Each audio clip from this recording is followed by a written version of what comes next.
बंगाल चुनाव से पहले मुर्शिदाबाद में हुमायूं कबीर के पहुंचने से हंगामा। जी हां, पश्चिम बंगाल विधानसभा चुनाव 2025 से पहले चरण के मतदान के बीच मुर्शिदाबाद से तनावपूर्ण खबर सामने आई है। जी हां, पहले मालदा, अब मुर्शिदाबाद, जहां हुमायूं कबीर के पहुंचने के बाद मतदान के दौरान झड़प की घटना आई है सामने।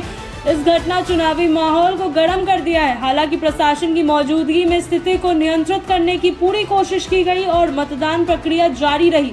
आज 23 अप्रैल को पश्चिम बंगाल की 294 विधानसभा सीटों में से 152 सीटों पर पहले चरण की मतदान होने वाली है। इस चरण में और ये मतदान शुरू हो चुके हैं, सुबह 7 बजे से ये शुरू हो चुकी है। इस चरण में 3.22 यानी कि 22 करोड़ से अधिक मतदाता का और मत अधिकार का प्रयोग करने के पात्र हैं, जबकि शेष 142 सीटों पर 29 अप्रैल को मतदान होगी।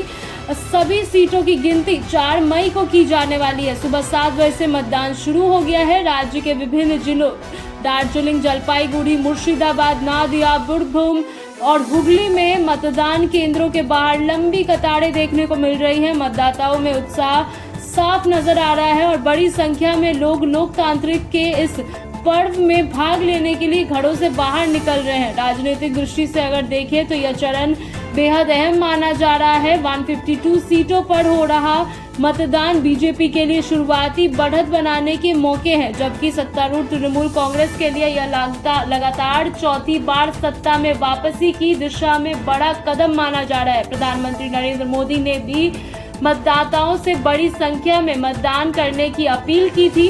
उन्होंने सोशल मीडिया प्लेटफॉर्म एक्स पर लिखा कि सभी नागरिक लोकतंत्र के इस पर्व में बढ़ चढ़कर हिस्सा ले।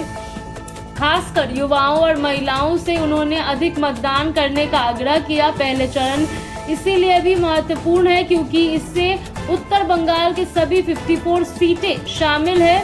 यह वही क्षेत्र है जिसने 2019 के लोकसभा चुनाव में बीजेपी के उभार में अहम भूमिका निभाई थी। जी हां, और 2021 के विधानसभा चुनाव में उसे तृणमूल कांग्रेस के मुख्य प्रतिद्वंदी बनाने की में मदद की थी। 2021 में इन 152 सीटों में से बीजेपी ने 59 सीटें जीती थी, जबकि तृणमूल कांग्रेस ने 93 सीटों पर कब्जा जमाया था। सुरक्षा के लिहाज से अगर बात करें तो इस बार व्यापक इंतजाम किए गए हैं। निर्वाचन आयोग के अनुसार लगभग 2450 कंपनियों के केंद्र अर्धसैनिक बलों में के करीब 2.5 लाख जवान तैनात किए गए हैं। इसके अलावा 8000 से अधिक मतदान केंद्रों को अति संवेदनशील घोषित किया गया है और मालदा, मुर्शिदाबाद, उत्तर दिनाजपुर, कूच बिहार, बीरभूम और पूर्व बर्धमान जिलों को विशेष निगरानी में रखा गया है। तो वहीं इस चरण में कई हाई प्रोफाइल सीटों पर सबकी नजर है। भवानीपुर सीट पर मुख्यमंत्री ममता बनर्जी का मुकाबला बीजेपी के शुभेंदु अधिकारी से है।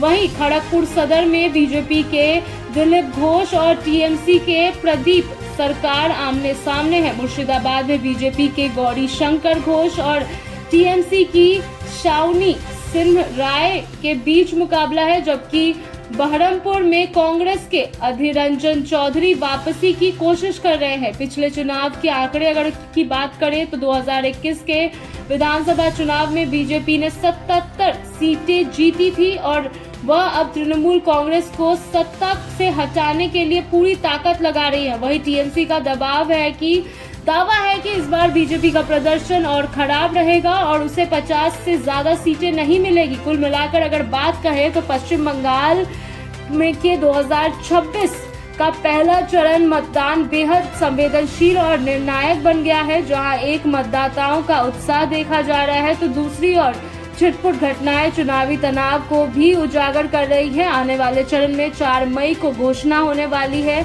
और परिणाम राज्य की राजनीति की दिशा तय करेगा।